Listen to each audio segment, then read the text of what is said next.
fires at this time. We'll be putting in a fire ban and off-highway vehicle restriction in place this afternoon. This means that campfires will not be allowed on public or private land.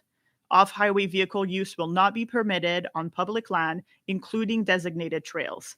We need everyone to do their part to prevent new wildfires. We want our firefighters to focus on controlling this wildfire and not responding to new ones. Thank you.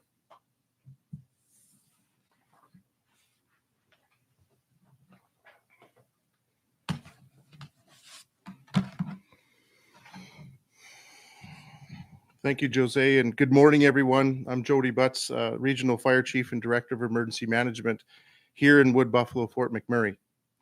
This morning, we met with Alberta Wildfire for a briefing on yesterday's fire activity, and we will continue to work closely with them under unified command for the duration of this incident.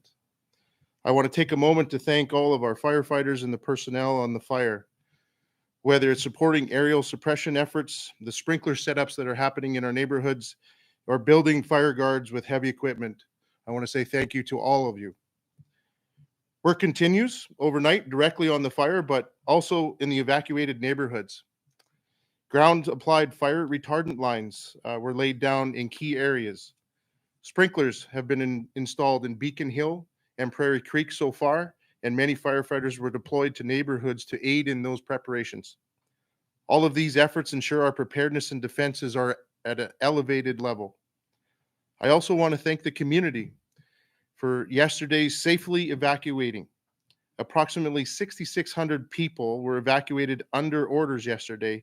As of 1:30 this morning, we have had an approximately 650 people register in the in-person reception centers in Lac La Biche, Cold Lake, and Edmonton. We know that many of the people in the region who were not under an evacuation order also chose to leave yesterday. And that's a personal choice and one that I completely understand. If you left Fort McMurray yesterday, not as a part of the evacuation order, you are welcome to come home and you are welcome to feel safe being home. The highway is open in both directions and the traffic is flowing freely. Businesses and day-to-day operations continue for many parts of the region. Other areas remain under an alert, but please know that we're monitoring the situation closely and we have confidence in the safety of these areas. We know that at this point, many people who have evacuated under an order are already starting to ask questions about when they might be able to return. And I can only say this in the simplest way: not until it's safe to return to these neighborhoods. It must be safe. We understand that many of you are seeking clarity and the ability to make plans. So if you are currently under an evacuation order, please prepare to remain evacuated until at least Tuesday, May 21st. This does not guarantee that you will return on that date, but we want to advise you to plan to be evacuated until then. There are a number of criteria with the wildfire that must be met in order to lift that evacuation order. And Alberta Wildfire will provide those criteria to us. Typically, in this decision centers on the containment of the fire, but every fire situation is unique. When it's safe to do so, we'll lift the evacuation order for Prairie Creek, Abasang, Gregoire, and Glaring Terrace. In addition to the announcement from the provincial government today, the regional municipality of Wood Buffalo will also be implementing a full fire ban for Fort McMurray. This includes the use of outdoor fire pits, and this will become in effect today.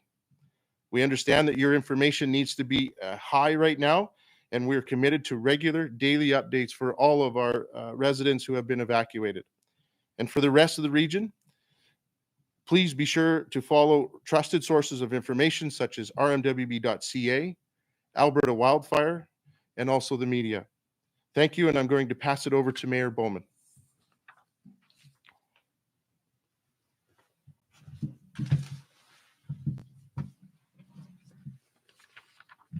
Good morning, everyone. First, I want to say something to all those that are evacuated. I know this is a stressful and uncertain time, but I want you to know that you are on our minds and we're thinking of you.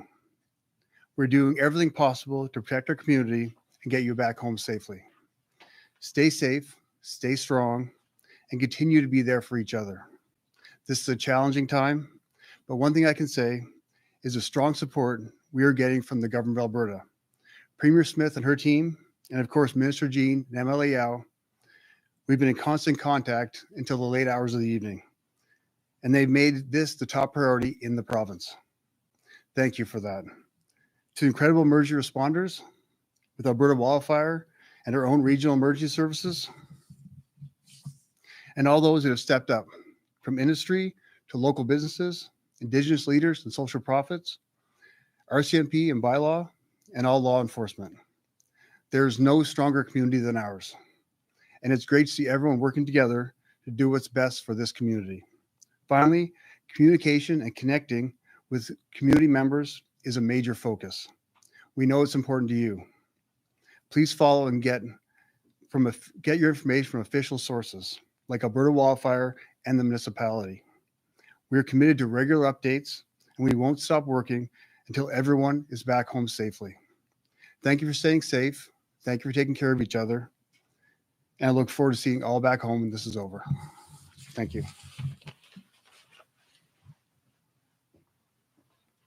Thank you, Mayor Bowman, and thank you, Chief Butz and Josee. As a reminder, those websites are rmwb.ca/alerts and then the Alberta Wildfire app. I also wanted to clarify that the order is only in place for Beacon Hill, Abasan, Prairie Creek, and Grayling, and all of that information can be found on our website. Thank you so much, and we will be back again tomorrow.